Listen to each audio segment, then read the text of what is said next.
You're listening to the Surgeons of Horror podcast. The Predator franchise discussion, part 1. Hello, welcome to the Surgeons of Horror podcast. Its purpose is to dissect and discuss classic horror films and even the new ones that are coming out there that are rippling beneath the surface and threatening to scare us. This is a throwback to an older film, which actually celebrated 30 years last year. Came out in 1987, and we're going to be talking about 30 years. 30 fucking years. We're going to be talking about Predator. I'm your host, as always, Paul Farrell, and joining me is the big cheese, Anthony Yee. Welcome aboard, Ant. I was trying to cue the theme music, and it's not working. Yeah, you're doing really well with the tech stuff in the background there. There you go. That's not the one I want. That sounds more like I don't know, like Paint and Place. That's enough. The bongo drums. That's not the one I want. It's the da da da da da da da da da da. Keep talking, Paul. I'll just stick on top of that. Okay, cool. Yeah. Blend it in seamlessly. This is going well. Yeah, as is always. Are you going to say hello to the folks out there? Hi, folks. Hello, folks. So, and you're back on board with one of our... And you know, quite rightly, you're my number one choice for this one because it leans more into the sci-fi realm. Yes. I wouldn't really necessarily class it as a horror. Yes, because I was talking about this with Ben Skinner, and he actually posed the same question. Yeah, no, it's not. It's a sci-fi action. Sci-fi action. Yeah, and with horrific elements. Yeah, but the reason it gets kind of, I feel that it gets crowbarred into the horror world is because of Alien. Yes. Yep. And I think that's multiple reasons. Yeah, exactly. And so I think that's why it comes in there. And so I am going to give it due nod. And the reason we are going to be talking about it today is because the next instalment of the franchise is due to come out. It's called The Predator. The Predator, which is clever. Is it? Go on, tell me why it's clever. Because it wasn't Predators. With the aliens. Yeah. The Predator. And I thought, and I was thinking of another way you could do it. But I think for Alien, because Alien and Aliens was the perfect sequel title. Yes. For that particular franchise. Yeah. And the others suffered because they had to go Alien 3. And they suck accordingly as films. Yeah. But the Alien could have worked, or something like that along the lines. But I think The Predator is a clever... Instead of going to the back end, they went to the front end.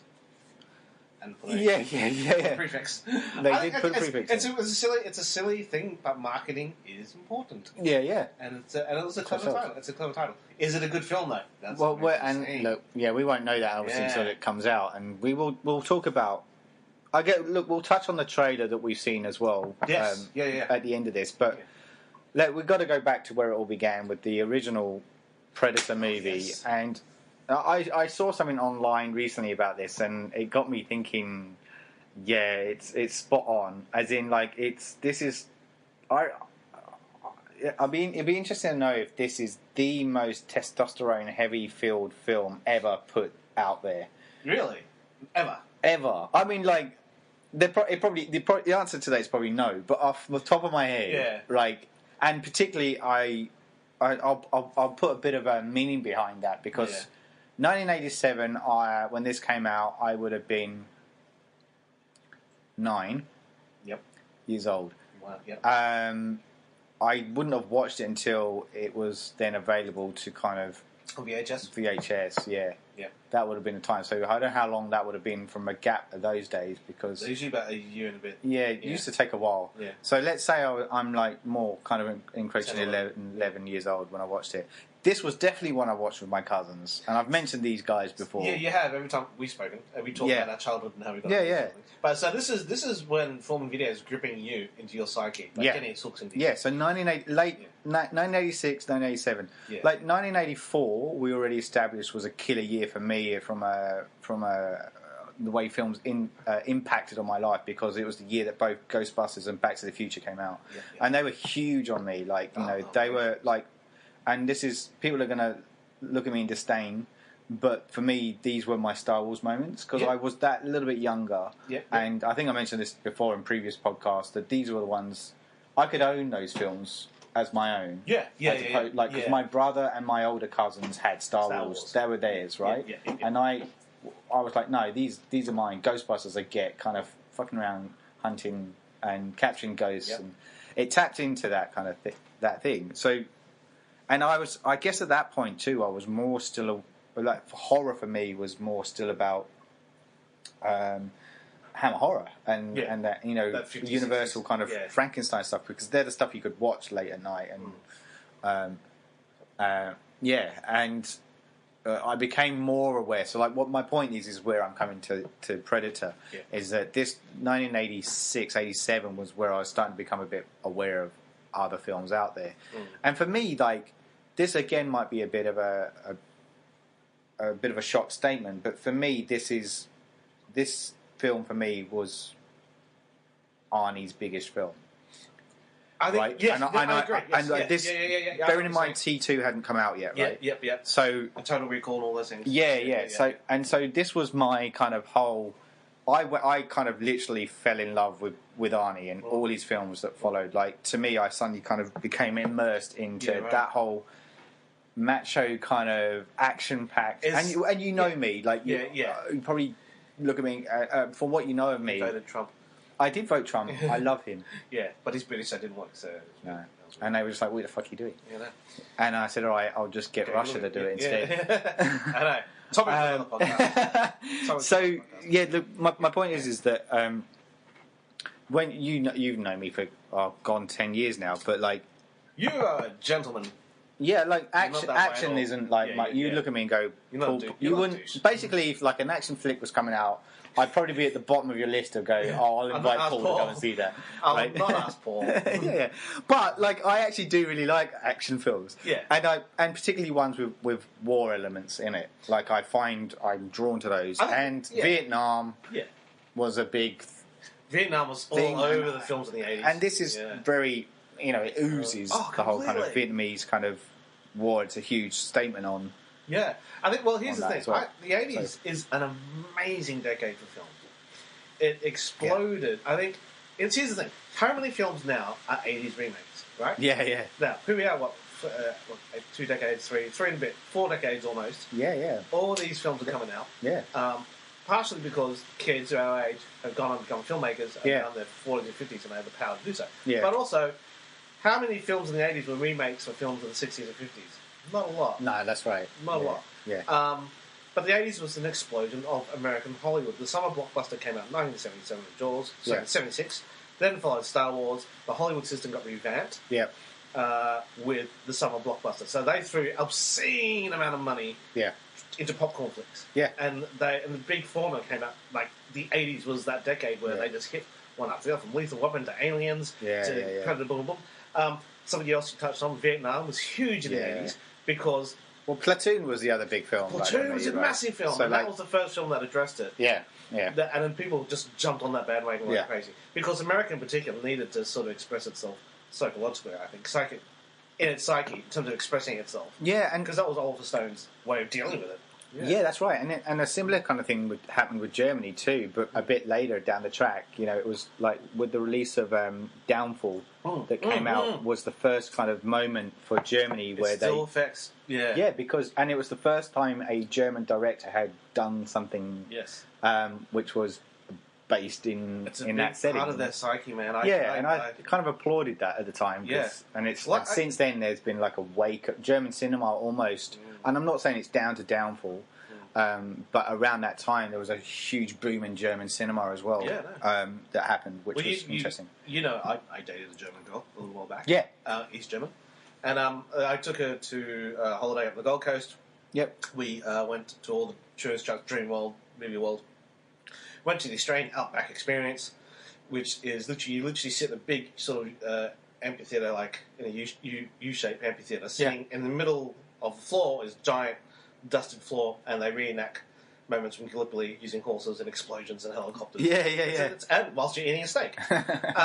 And being served tea and scones. And that's true. But the very last final... What's with the British element of it? That's finally like... I know. I say, these Australians are dying.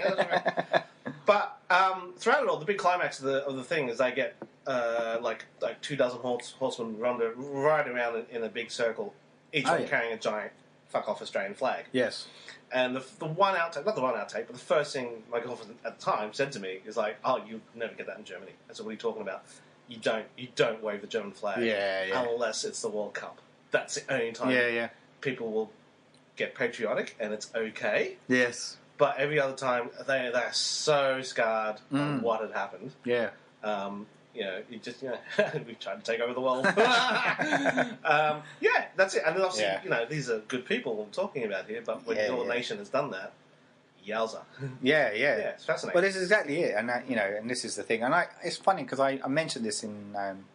because I know we've deviated slightly from Predator. That's never happened before. But no, not at all.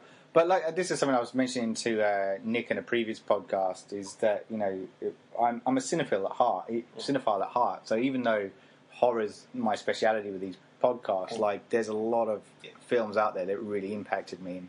And you go into reasons why. It's fantastic. Yeah, that's it. And so to kind of, I guess, curve our discussion slightly back. Why do you want to do that? Is no, just purely on the 80s thing about that whole kind of boom kind of thing. It was that freedom as well. Freedom came with it, and with the boom of the VHS industry, that was a big. That was then people were then going, all right, well, I know I don't have that much money, but I can do a Predator on a cheap. Yes. Call it The Hunter. Release it, and I know it will do well in VHS if we get a good art cover on the front of it. And some of these films actually kind of what that were released on VHS is what made them too. I think so too. Yeah, good point. Like Tron, failure at the box office. Yeah. What do you do? 2 for 1. Let's get Tron. Yeah. How many other remakes have been like that? Like people go, "Oh, that's really disappointing." Like Tron Legacy was disappointing. Well, the first Tron wasn't that great either. So why are you complaining about Tron Legacy, which I think is not a bad film? Yeah. Considering, but I wasn't expecting fucking Shakespeare. No. Or even Star Wars for that matter. Because I remember the first one being like, "Oh, it looked pretty." Didn't understand a fucking thing that was going on. So I was 9. But I mean, how much of these films? And maybe I'll just answer my own question: why are these films loved 30, 40 years later and are being remade or whatever? Because of the VHS boom. Yeah. You go home with your mates, and we talked about this with Simon Chapman. Yeah, we did. Yeah, that's right. 2 or 3 films, let's watch them back to back. Yeah, that's exactly it. And so I don't know whether that's something that's missing today because the market is so kind of overpopulated. Yeah. Cinema is struggling. Like even just recently, I think it was If Magazine had released an article saying how the decline in cinema is actually impacting the industry now. Right. And so, what does that mean though? Like people are. We've mentioned this before. People are turning to TV now because of the streaming, and you're getting like. We've talked about Stranger Things and that, but even like something like The Alienist, which is available on Netflix now. Yes, that's a good one. Which I just recently watched with my wife, and that was really good. And yet we don't know if it doesn't sound like it's going to pick up a second season. Yeah.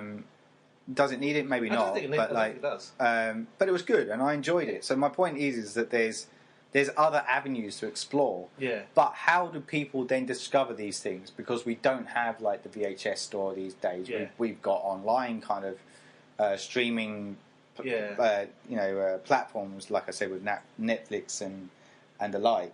But there's not. To me, doesn't seem to be that kind of. Where am I going with this? Hollywood will still go out and produce another Predator film, for example, which we're seeing now. And they're still trying to churn out these movies. The originality's kind of gone. Yeah, the underground stuff is where we used to, in the 80s, is where we used to find the gems. Where is that now? Where is that coming forward? The rising recent horror films, with the likes of A Quiet Place and Hereditary and Get Out, Don't Breathe, are really and the fact that Shape of Water won Best Feature this last year now. This year. Where are we now? 2018.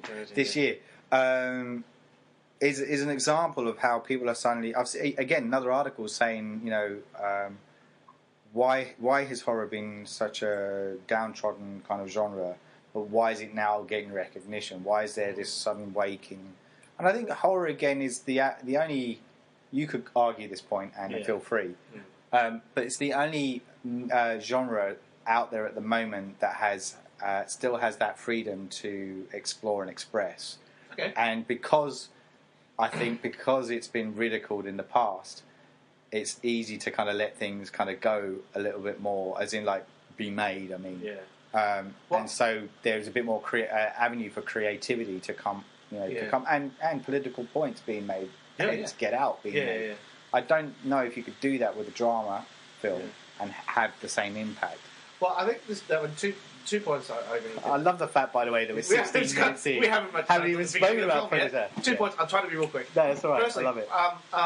As you know, you and I, I'm involved in a comedy internet group, and you help out. And that sort of thing. We just done a bunch of new comedy clips for Putty.com. Check it out, folks. Check it out. But we're working with a new young crew cool. this year. And one of the comments on, because these young kids are very talented, coming on, giving their energy and their support. Yeah. And one of them, just as an offhand comment by one of them, the young producer, who's also behind the scenes with Dr. Hi Chris, just said he's making a bunch of other films too. These kids make other films, and that's thing that they seem to be able, not fully yet, but they do work. Yeah. Making these independent films for web.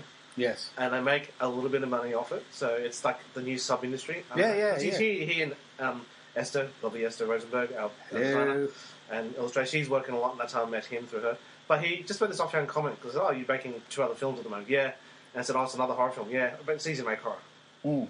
And it was just an interesting throwaway comment that seems to be a lot of the genres of these sort of independent web things, horror-based or sci-fi-based. Yeah. But mostly in the horror. And I thought that was an interesting comment, because we talked briefly about this with Chappie. I find comedy and horror, on one hand, 2 of the hardest things to do, because it's a primeval thing. Yeah. You don't know why it works. If you're scared, you're scared. It's an instant reaction. Yeah. If you laugh, it's an instant reaction. If you try to deconstruct either too hard or too much, it falls apart to me. Yeah. Which is why I asked Chappie that question. When you shoot, do you sit there and think, fuck, this is going to be scary? Yeah. So that's the interesting thing for me. I think they're not easy to do. Not easy to do right. Well, I think horror... I agree with that. So to interject I think horror can fall into farce very easily. Yeah. And certainly comedy cannot make you laugh very easily. Yeah, that's right. Yeah. There's a fine balance. I agree with you. I don't think horror is an easy thing to make. Yeah. It's easy. It's an easy thing to shoot. Yeah. Yes. Right. Yeah. But to get it right, is a different thing. The other thing too is this lowbrow element. I remember in school when I went to university. It was in the 90s. I was doing film school in the 90s, and just I was with these arty film school students who were there to make film, and they would make fun of Spielberg and like talk down to him like that, because this is nice. So Spielberg was still kind of at the height of his powers ish. Talk down to Spielberg in the 90s. I find that odd. Yeah, well, because they went to Le Jetée and French films and blah blah blah, right? And it's the way Stephen King was used to be kind of talked down upon because he just makes horror novels, and now he's probably one of the most... everybody loves him, right? He's a writing god. Yeah. So I remember one guy in class, because we were supposed to go out in the class and talk about your favourite films, and the most people would dare to say, I love Blade Runner. That was sort of the testing the waters a little bit, because Blade Runner still was kind of cool. Yeah. And for these people, that was the only one they could admit to liking of the Hollywood films. Yeah. And one guy kind of said, I remember one guy saying, I know this isn't cool, but I like anything Spielberg makes. Yep. And the reason he said is that he's clearly passionate about what he does, and so if he's passionate and good at what he does, then he cares about what genre he does. Yeah. And at that time, the top 20 films, grossing films in Hollywood, 18 of them were touched by either Lucas or Spielberg. Yes, yeah. And I agree. And the thing is, I remember, and we'll get to this in Predator. Predator had a moment. There's a moment. I don't know if you agree if that's a moment. There's a moment that was laugh out loud, ridiculous. People say, they look down at it as an action. It's just a dumb action film. There's one particular moment, I think you know what it is. And I remember watching the VHS moment with my friends in high school, because I saw it in the cinema. My 5 best mates from high school hadn't. Yes. And so we had a video night, we watched it, and I warned them about this moment, and we laughed out loud when it happened. Because it's so farcical, but it's now so farcical, it's iconic. Yes. It's the moment, and we'll get to what it is. But you may as well mention it, because it doesn't matter what... people I'm hoping people have watched the film. Yeah. So I don't mind you talking about it, because we can... Yeah. But it's and then we'll laugh at it again when we come to it. But it's the moment where they shoot the shit out of the forest. Yeah. And it just... it is so gratuitous and so macho and so stupid. And so wonderful. Yeah. But again, that's the classic thing of these films were at the time, they're Shakespeare in the sense that they were laughed at the time. Well, it's lowbrow entertainment. Yeah. And it's only now people are going, oh my god, I loved it. I loved it too. Did you love it? It's funny, isn't it? It's funny how we look at things and back, But there's a few films that kind of around that same era that kind of couple or group together, not couple. But I can only think of two at the moment. But there's this one, and RoboCop was the other one. That to me were like that very similar kind of tone, kind of film. Farcical. Yeah, violence. but loved it. I was just chewing it up. Yeah. As a kid, you do. Yeah, you do. Yeah. And I think that's why it resonates so much. And it's not been repeated, and I think that's something we'll touch on, because we will go through the franchise now that we're 20 minutes in. Let's do it. Let's talk about the film. But let's start with, as I said, the original. Dun, dun, dun, dun, dun. What? Yeah, okay, you're going to pick that up again? Yeah. So, obviously this is an Arnie vehicle. We should probably mention that off the bat. But I'm trying to think of what point in his career this comes, because it's obviously post the Terminator, and it's after Conan. It's Conan the Terminator. This is his third one. His third one. And okay. this is the one. Commander hadn't come out yet. No. Oh, good question. My gut tells me Commander. My gut tells me that this was the film to show that he wasn't a flash in the pan. Yeah. And that, holy shit, this guy's a powerful. Because Schwarzenegger as a surname, at that point, was a ridiculous surname. Right? Yeah. When people, and still are today, Hollywood agents are like, you can't change, you can't have that name. You can't, You can't have John Berg. You got to change it to Blade or Smith or Wood. Something like. I remember there's a comedy skit that this MTV comedian made. He said, I knew Nicole Kidman when he was John Smith, but he changed his name to Nicole Kidman.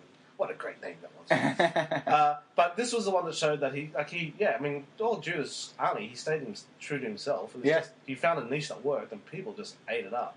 Yeah, because it's interesting too. Because I don't know, I don't know the history of how he got cast as the Terminator. That was originally, he was because Cameron was trying to get in the Hollywood system, and being Hollywood, they would say you need to get this guy to agree for this role. Yeah. And no matter who he envisioned, because the Terminator was always meant to be an everyday man. Yeah. But he was willing to accept that maybe this guy could be the hero. Mm. And he met him. He told him the concept. Arnold got right behind it. And then apparently towards the end of the conversation, James Cameron I'm supposed to offer you Kyle, but I get the funny feeling you want to play the Terminator. And he said, yes, I do. And then he was like, that I can sell. Yeah, changed him to this big dominating machine. Wow, okay, yeah. But he was originally meant to read for Kyle Reese. Well, there you go. Because his performance is minimalistic in the Terminator. So he has done Commando, Raw Deal. Oh, Raw Deal! Yeah, of course. Red Sonja, Terminator. So he's Red Sonja. So he went through the whole fantasy. Yeah, Fantasy Sword League. Yeah. All right. Yeah. Cool. So he had established himself by that point then. Yeah. So that makes sense. But I guess Predator was his first real gritty kind of action rather than. Well, Commando fantastic. Was his foray into guns, I guess you could say. Yeah. Apart from Terminator, but it's like Soldier of Fortune. There's so many funny moments in Commando too. Yeah. By Commando, he'd already got the one-liners were already happening in Commando. They were at this point, yeah. So, and this is something I remember a lot about Predator. Steam or something? Yeah. That's exactly. Yeah. Which became, I guess, his kind of big thing. Well, that was it. And I remember there's a great moment in a Bruce Willis film where he plays a private detective, and the end of the film. Hudson Hawk? No. It's when his daughter gets kidnapped. It's kind of a. Yeah. And he takes on one of the Damon Wayans, I think, as a partner at the end of it. And as he walks off in the sunset. Last Boy Scout? Yeah, that's it. Yeah. And as he walks off into the sunset saying, well, if you want to be my partner, you got to know how to be cool when you fight. And that's all. If you hit somebody with a surfboard, you got to say, surf's up, pal. Like they were being very meta. That's how Hollywood films work. And to me, it was Roger Moore started that. Yes. Yeah. Okay. Yeah. Arnold, stick around. Yeah. Well, that's it. Knock. Like that. Yeah. No. Yeah. But anyway. So this is. So I just thought we obviously should mention that, and even like the first time we see him, the choppers landing down in this rainforest terrain, and all the big kind of guys are piling out of this chopper one by one, and he's just sitting there, head lying back, smoking a cigar. It's very it's the way to hero your hero. Yeah, it's such a douchey moment. It's a douchey moment, but at the same time, it's something that I don't think films do enough of these days to hero the moment. For me, like the sequel to Batman, the Tim Robbins, or the one you don't Michael like. Keaton Batman. his sequel, the bit where you first reintroduce him, was so... It's a great shot where the bat signal reflects throughout the entire house. Yes. Hits onto his library wall. Yeah. And he turns around and looks up, and it's just such a fucking hero shot. And Yeah. in that one opening shot reminds you, this is who we are, we're back. Yep. And it's a hero shot. And I find sequels don't... Like, the sequel Batman with Christian Bale, the second Batman movie, he just... The Dark Knight, yeah. Batman just comes in and comes out. It doesn't... Yeah, I know you're a big anti... I am an anti that one. But, the Tim Burton ones were good, I have to admit, as well. I do, even though they... Yeah, exactly, yeah. Just before you get to that opening shot, though, there is an opening shot of a spacecraft flies down. Oh, yeah, sorry, yeah. And it's the same thing we forget. It's the thing. And I always forget that shot as well. Yes, I know. But it flies through the... sort of near the Earth and ejects something towards the Earth, like a little pod. Yes. Yeah, and then that's right. Yes. And that's... What is that, possibly? Yeah, which we kind of... Yeah, we don't know what it is. We don't know what it is. Yeah. What is that? Okay. But yeah, thank you. I should have mentioned that. And then we get... so we get them all kind of piling out. The next kind of scene, essentially, is the setup. Yes. So we're kind of being told, primarily by conversation with Arnie's character, Dutch. Yep. Where we meet... Dylan. Yeah. Dylan! I'm so sorry. There's going to be so many crap Arnie impressions throughout this podcast. Who's played by Carl Weathers. Yeah. Who had he been in Rocky at that point? I can't remember now. Yeah. So he's. It was an interesting piece of casting because at that point the two big Hollywood stars is Arnold and Sylvester, and they're both beefy, steroid up dudes. Yes. Right? It'd be decades before he even share the screen with Sly. Yeah. What's the next best thing? Get Sly's enemy in Rocky. Yeah. Carl's got a big dude. Yes. Because when they meet, they clasp hands, and you spend 3 seconds on their biceps. I know. And I remember at the time in 1987, the crowd just moaning as they watched that shot. Yeah. It's such a gratuitous stupid shot. It is. Yeah. And there's more of that to come. I know. And then Arnold, being just, the alpha male, Yeah. overpowers him. What's the matter? CIA got you pushing too many pants off. It's such a... What? I know.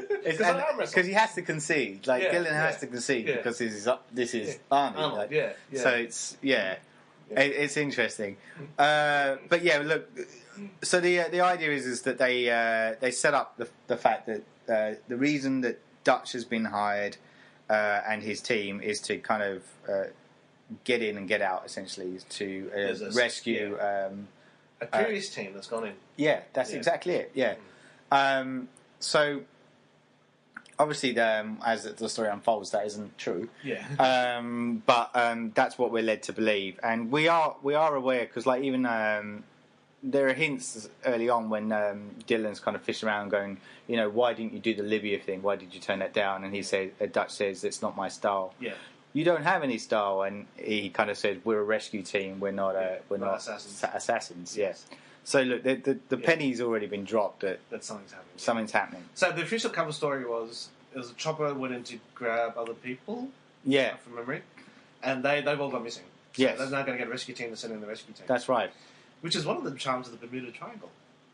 The most famous flight was seven planes were going to do a bombing run. Yeah. In World War One, they go missing, and the flight they went to find the flight disappeared as well. Yeah, that's right. That's No, that's what inspired them to do this. Yeah, so they're going in. And this is an interesting thing. This is a 6-man team. Yeah. Mac, Billy, Blaine, Poncho, Hawkins. Yes, it's a small team, but effective. Most SEAL teams are about from 12 to 8.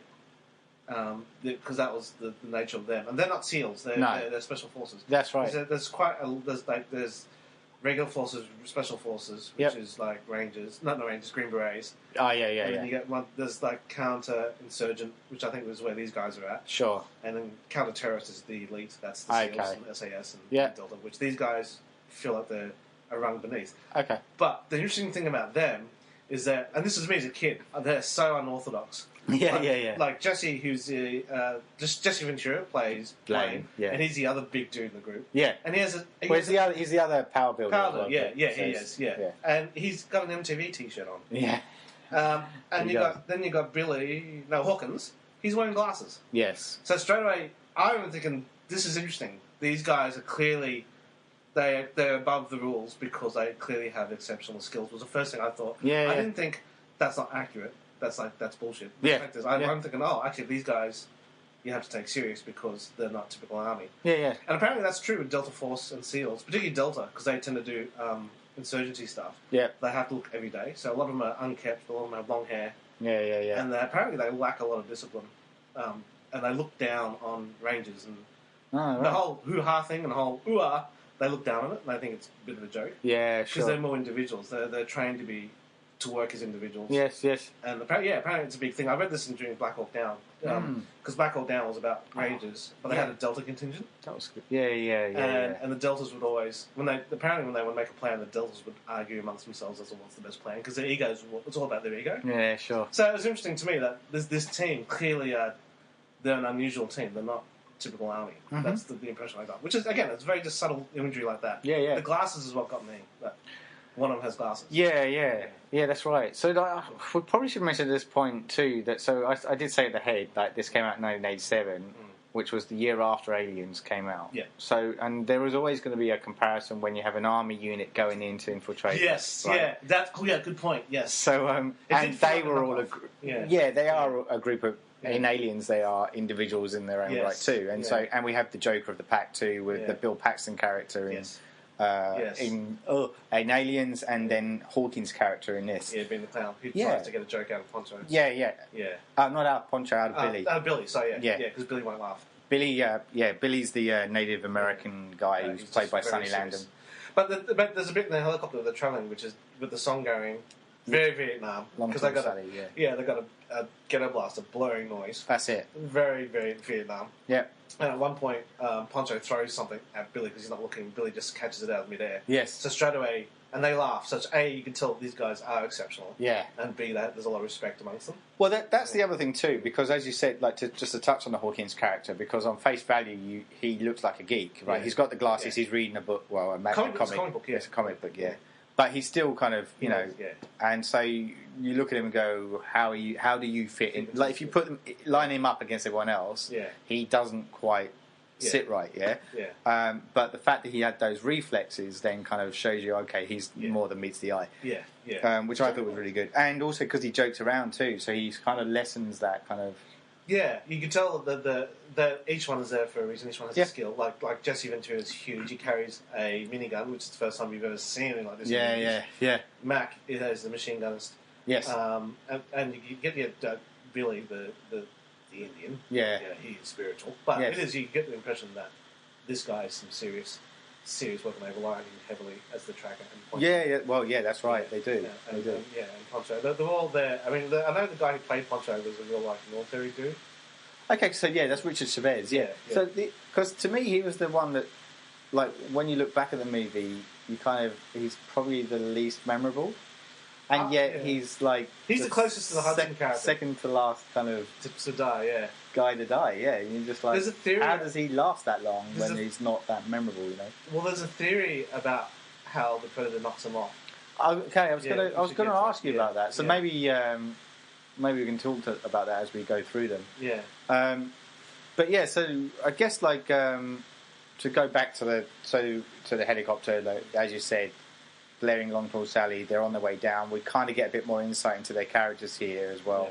Yeah. Jesse spits tobacco onto Carl Weathers' foot just to test him out. Yeah. Yeah, and it's a real nasty habit you got there. And that's all he does. But you can tell you can tell it's a tight knit group. Yeah.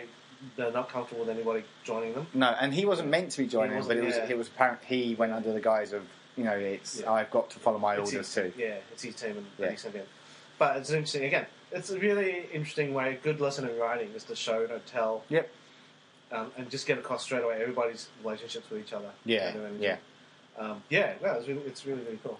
Yeah, that's right. That was good. It was the way they, and they were and that's the other thing too. We talk about Mac as well, who's played by Bill Duke. Yeah. He was huge around that time. Like he was like, for me it felt like that because he was in Mel Gibson, Goldie Hawn.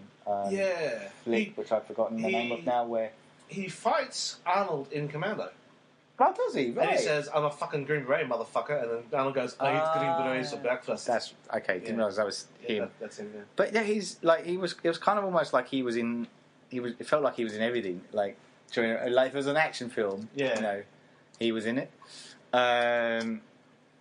Oh, it's gonna escape me now. Not Tequila Sunrise. That's the other one. Bird on a Wire. Yes. Right. Yeah. Bill Duke was in Bird on a Wire. You know, the one with Mel Gibson. So just to make that flawless. That was flawless, wasn't it? So anyway, it was going to bug me if I couldn't remember that name. Fair enough. But it felt like he was in everything around that, and he's the one that I feel like in that shot in the helicopter, he's shaving himself with the knife. You know, so he's doing that whole. He shaves himself with a razor, but he doesn't use cream. He just does it out of a habit. Yeah. Impression. Yeah, that's right. It's just a tick. Yes, that's it. Yeah. So we are getting kind of, as I said, introduced to these guys, and the idea is that they're going to fly in with the chopper, and then just get as close as they can to the site in question. Yeah. Where they're going to rescue the CIA operatives, or they don't know that yet, do they? Sorry. They're going to rescue. I don't want to mention this. There's something they have to go in. Rescuing hostages. Taken by insurgents. Yes, that's right. So. We already start, so we start to kind of follow them into this kind of forest terrain, yeah. You get the bongo drums. Yeah, and that bongo drum dude just follows them around everywhere. He does, I know. So it's like, Yeah, there's a deleted scene where they turn around and go, "Do you mind?" It's like, so this is where you're like, oh, trying to hunt a predator, right? You're giving us away. Sorry. It doesn't matter if you play it softly. You're still doing it. It's the actual act, not the volume. Sorry. You're still doing it. Anyway, I'm thinking of our one-man band. Anyway. Soon the wall pudding. So, look, where was I going with that? So, they're going through this, the terrain, and you were talking about the music, and the music is something that's interesting to me because when I was rewatching it back, it felt to me like, not that one, but the one that you couldn't. Oh, the one that can find the actual da da da da da. Yeah, because it's so typical of the '80s kind of, action films at the time. Not even action films, like '80s movies in general. If they want to up the tempo slightly and go, something dramatic's going to happen. Something dramatic's going to happen.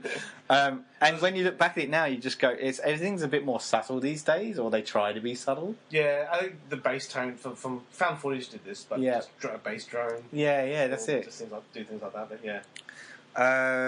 So look, they're going through this terrain, and so look, the next little bit, and we can jump through this quite quickly, this next section, because it is the mission. This is the point where they're, there's a bit I will talk about in a second that happens before they get to the mission itself. But essentially this next section is showcasing how good these guys are, right? But before we get to the actual kind of bit where they get to the base, this is where they discover the chopper that's come down. There's a chopper, and I think it's Poncho that climbs up and looks inside it and sees that there's dead people inside, including a pilot and he said an operator or something. Yeah. And he said that's what he said. Yeah, so that don't look right, but he looks CIA. That's it. Yeah. Yeah. And then there's a wonderful moment that finally said, because at this point it's kind of like a generic action film, whatever. Yeah. And there's a moment where again Billy wants a drink of water. Yeah. Slices a vine, so he clearly knows what he's doing. Yeah. Drinks water out of it, and then something tells him to turn around. Like he's instinctually, he turns back because something's not right. Yeah. He goes in through these bushes, and there he discovers 3 bodies skinned upside down. Hung out to dry. And it's like a kid was like, fuck me! That's the thing too. Like, so for me though, it was weird because I don't know whether the version I watched, because it was on VHS, whether it was an edited version of it. Like, we got to see something, but I don't think it was as detailed as unless I just blocked it out. It was always very quick. It felt like it was edited to me. Like, and I remember thinking, what the fuck was that? Right, no. And as almost like and yet when you watch it back now, it's clearly like, it's people skinned and hung upside down. In the film version, you'll have to no doubt it's skinned bodies. Yeah. In the TV version, when you watch it at night, it was definitely an edited point because there's a jump in music. So I'm wondering if that's what I saw. Yeah. Anyway, but I just remember going, what? Oh, right. Not really understanding it. Skin body. And then Billy almost throws up, which is really interesting. So see, tough guy Billy is like, he's really shaken to the core about this. Yeah. And the others go, fucking, what the hell is this? Yeah. And then they discover some dog tags. Mac finds some dog tags. Yes. There's a nice visceral moment where he pulls it out from the flesh and sticks and whatever. Yeah. Then he throws it to Dutch, Arnold, and he goes, Jim Harper, I know this man. Yeah. And that's he said they're Rangers or something like that. and so that's something straight away. That's not part of the story. Dutch asked Dylan about that. Dylan bullshits and stuff. Yeah. And it feels like he's bullshitting too. And this is the first moment where Dutch is kind of getting wise to something's not right with Dylan. Yeah. And the other thing that ratchets up the tension is that because Billy's a tracker, he goes around looking around the site to find out what the hell happened. He's picking up gun shells. Yes. And then Dutch goes in, what the hell happened? He said, they were firing in every direction at once. Yes. He said, they're panicking. And he said, and then, Dutch goes, that's not Jim Harper. He doesn't walk into an ambush. I know him. Yeah. He's like, he wouldn't panic. Yeah. So straight away, the tension's risen. Like, they've just been skinned alive by some motherfucker who has scared a bunch of guys who don't scare. Yes. So straight away, the entire group is suddenly getting really tense now. Because they've been lied to. Yes. They don't know what's going on. And at this point, something's watching.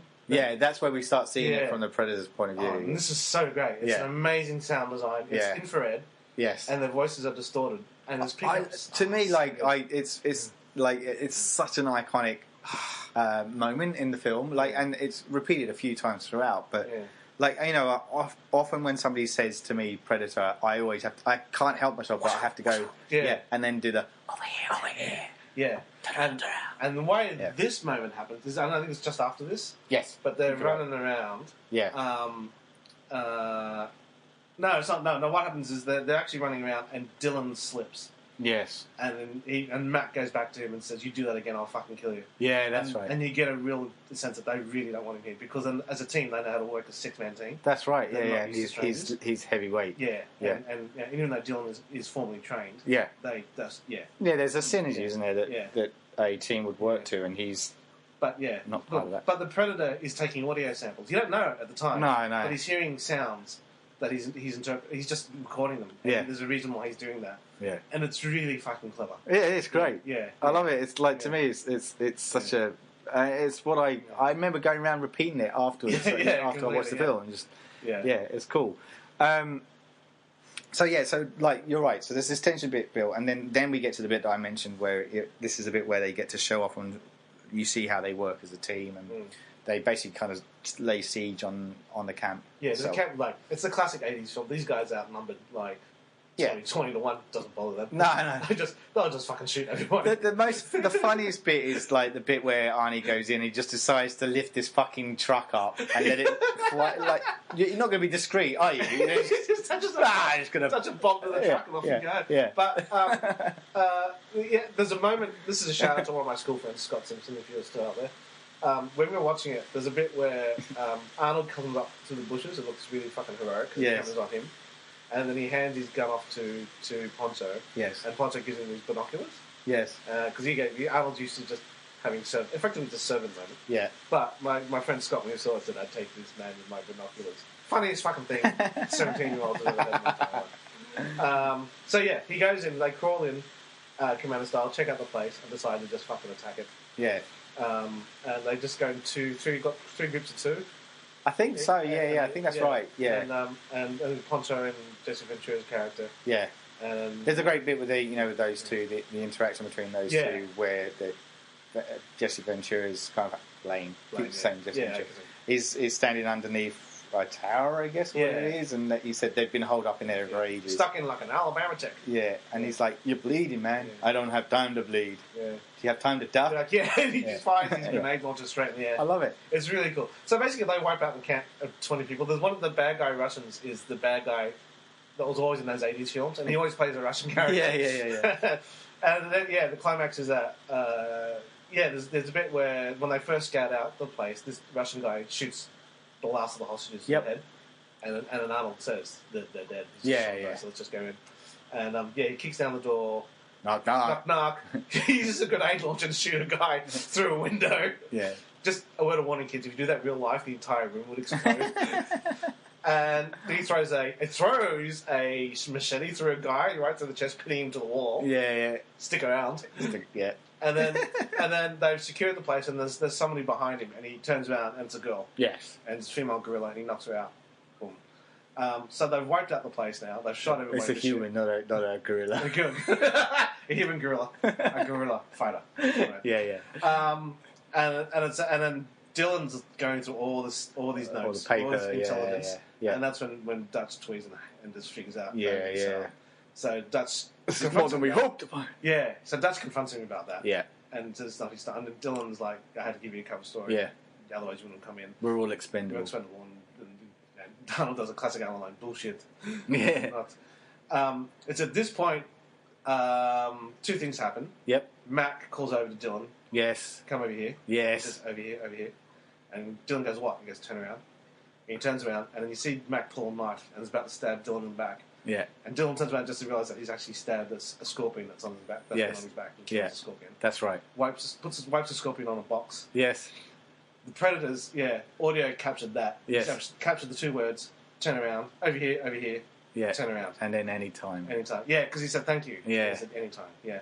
And the other one is Hawkins tries to tell Billy the other joke. Which is my girlfriend's pussy. Last time I was... the other night I was going down on my girlfriend and I said, geez, you got a big pussy, geez, you got a big pussy. Why'd you say that twice? I didn't. Because of the echo. Yeah. And then Billy finally thinks about it and then laughs. And it's a big hearty... Yeah.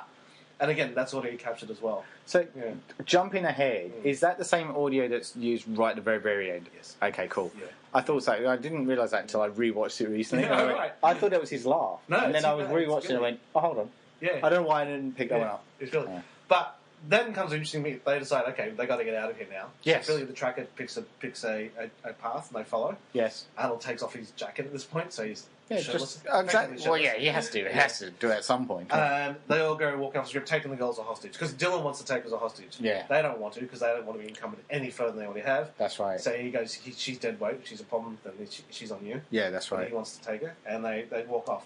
Then this really amazing moment where the Predator's POV cranes down into the dead campsite. Yeah. There's dead, it's blue because it's infrared. There's dead bodies and fires, anything that's lit up in the infrared. Yep. And these bodies are fading out. Yes. And this camera POV of the Predator walks up to the scorpion that's just been stabbed and squashed.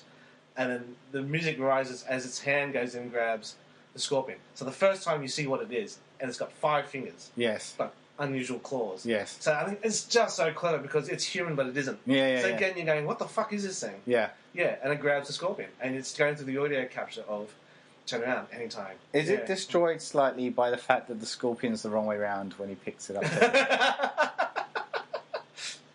Well, now the movie's over. Because you kind of see it facing with the tail kind of to the right on the table, right? And it's still red because it's dying.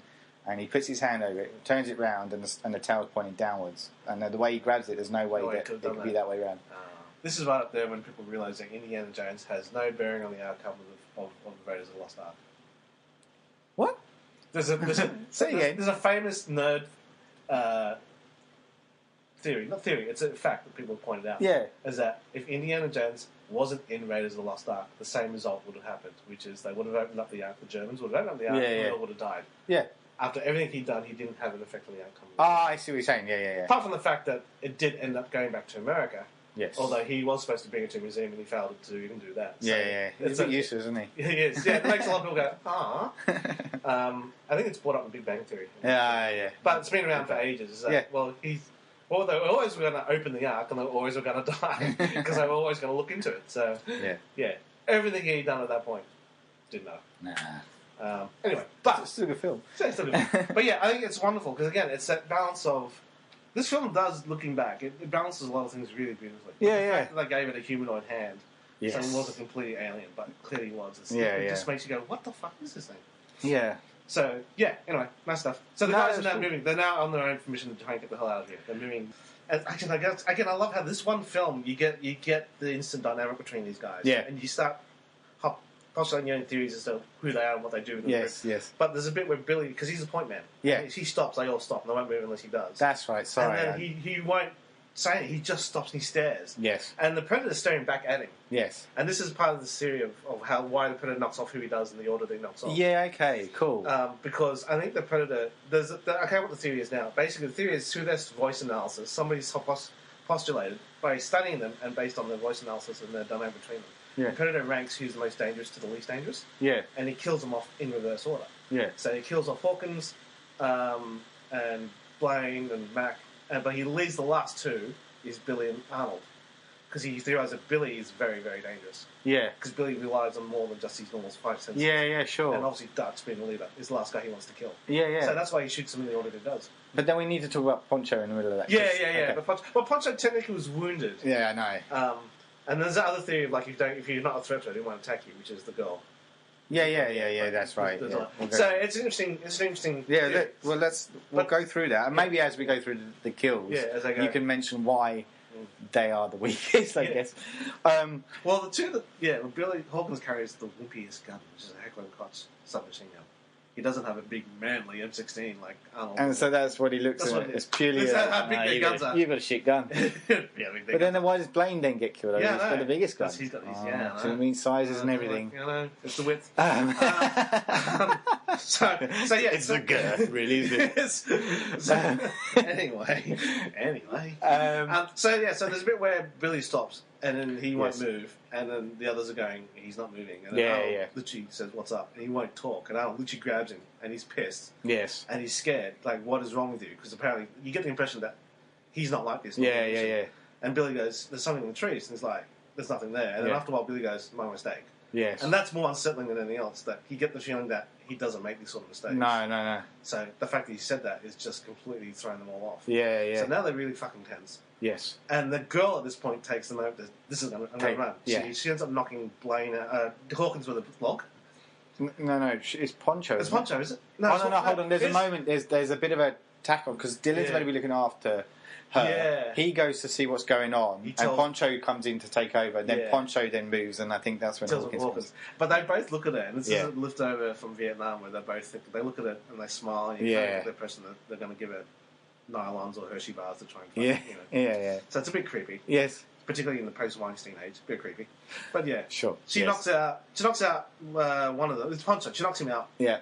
Temporarily makes a run for it, and Hawkins chases after her. Yes, that's right. And he grabs her, and he's trying to be nice. He's saying, "Please don't panic. What are you doing?" Yeah. And then out of nowhere, this blur of light just comes and just literally eviscerates him within a half a beat. Yeah.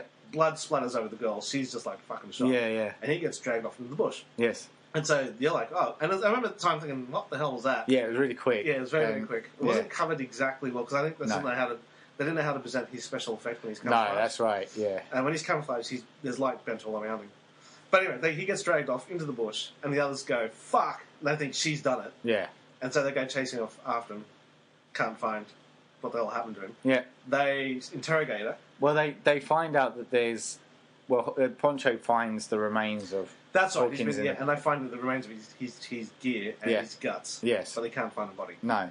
But there's this great bit where as they then go off to find whatever it is, where it pans up, and you see his body just hung upside down. He's been stripped. It's a great shot. And he's been eviscerated. So Yeah. it's like, what the fuck? Yeah. And because if you think about the timing of it as well, it's so quick. Like, and so straight away you think, this is inhuman, whatever it is. Yeah. And it's doing something quite horrific. And I think for a 17-year-old, this is where the horror element for me is coming in. Even though we're arguing it's not a horror film, but for somebody who's only done action films and sci-fi films, this is pretty horrific. Yeah. Aliens didn't do that. You didn't see blood in them. Not aliens. It was all gore and goop and whatever. That's right. It's like, I remember as a kid thinking, I don't know about this. And then suddenly, as a viewer, I'm really tense. This is like, fucking hell. So they interrogate the girl. She's shocked. She's in shock. And then Dutch has kind of figured out, well, hang on, it's probably not her, but it's something fucking weird. Yeah. Now, what did they get? So what did they have? So this is the bit. Sorry, I know this is where I jumped ahead, but then the Blaine death comes quite quick after the Hawkins death. Yeah, because they're searching. Yeah, that's right. Yeah, that's right. Yes, yeah, that's right. Because Blaine, they all search out, and then Blaine hears something and goes, "Come out, motherfucker!" And he's got this big Vulcan cannon mini. Yeah. Again, I've never seen anything like this. No. It's a gun that you put on a helicopter or an aircraft. Yeah. Or a jet. And it's one of those things where you don't have to hide for cover, because the actual bullets that you fire are the cover that you shoot. Yeah. And he's going to nuke this thing, and it's a raccoon or some shit. It's like a porcupine or something like that. And then suddenly out of nowhere, this bolt of energy just comes flying out from nowhere. It hits him to the back, explodes out his chest. Yeah. And he's down. Yeah. And it's like, fuck. And he's down. And then Mac, who's his best friend, finds him. Yeah. Screams, looks up, and he sees again the camouflage silhouette of the alien. He just sees his eyes glow. Yeah. And Mac just loses it and starts firing. Yeah. And this is the moment. Yeah. Because he fires until he's out. Yeah. Picks up Blaine's gun, picks up at that and fires. Everybody else has joined at this point. Yeah. Not one of them goes, "What is it?" They just join in and Yeah, shoot just shoot. roughly Yeah. in the direction of where he's shooting. He's shooting. Let's just try it. And they reload and keep shooting. Yeah. They go through like hundreds of bullets of ammunition. Loads. It's iconic. It's ridiculous. Yeah. It's laughable. Yeah. There's been supercuts on the internet on YouTube where people have looped that particular scene Right. like for 12 minutes. Yeah. And it feels like it goes for 12 minutes. It's more like a minute, but Yeah. it feels like it goes for... And they stop when Mac is run out of the Vulcan gun. So the big Vulcan gun, which carries 1,000... I love that bit though. Yeah, Like that. yeah. I mean, not. I like the end bit of that where like he's just firing firing nothing. Yeah. And his fingers, because he's so tense and wired up and scared of what he's seen, that he doesn't let go of the trigger. Yeah. It's actually Arnold looks at him and he realizes, oh shit. Yeah, and then he lets go, and the moment where the sound then Just stops. dies out. It's quiet. Yeah. That to me was a beautiful moment. It's a really great moment. I love and it. you get the absurdity of what they've done. Yeah, And you kind of realise that, what did we just shoot at? Yeah. And Mac is now, like, gobsmacked. He Yeah. just won't. He's shocked. Yeah. And again, this doesn't happen to these guys. No. So that panic just spreads throughout the rest of them. That's right. Because Dylan thinks it's got to be guerrillas. It's got to be a couple of guys who are doing this. Yeah. Poncho's now doing the Hudson thing. He's panicking the most because he starts to interrogate the girl because he speaks her language. That's it. And she's saying the forest came alive and took him. And said, what is it that is? Yes. And then Poncho goes to Billy, you've seen something, what is it? And Billy's like, at this point, going, we're being hunted, there's no man. Yeah. And he's like, bullshit, you're afraid of no man. So again, straight away you get the relationship between these guys. Yeah. That Billy's held in really high esteem. And it's at this point that Billy says, we're all going to die? Or something, it might be a bit later. I don't know about that. But Billy's rattled. And that Billy has rattled the rest of them. Yeah. They've lost two, like that. Yeah. So they decide, okay, they're going to set up parameter. set out a parameter. They've cut the girl loose, haven't they? Yeah. No, or maybe it's after this. They keep her a prisoner. But they decide to set up camp she's still tied up at this point. in a hill. And Mac is a demolition expert, so he sets traps and bombs all around everywhere, trip wires. So if anything comes through, they're going to trip a wire. Yep. They set a watch. They bring Blaine and Hawkins. No, I can't find Hawkins, but they got Blaine's body. They've got Blaine's body in and he camp. brings Blaine's body back in the camp. Yeah. Max says his goodbye to him, so you get the impression they're really good friends. Close, yeah. And they've survived a lot together. Yeah. And it's really hurt Mac that he's lost him. He was a good soldier. Yeah. He was He's my friend. my friend. Yeah, that's right, yeah. Just you and me. It's coming out. Just you and me, not a scratch. So it's nighttime. And the trap sets off in the middle of the night, and these fireworks and explosions go off.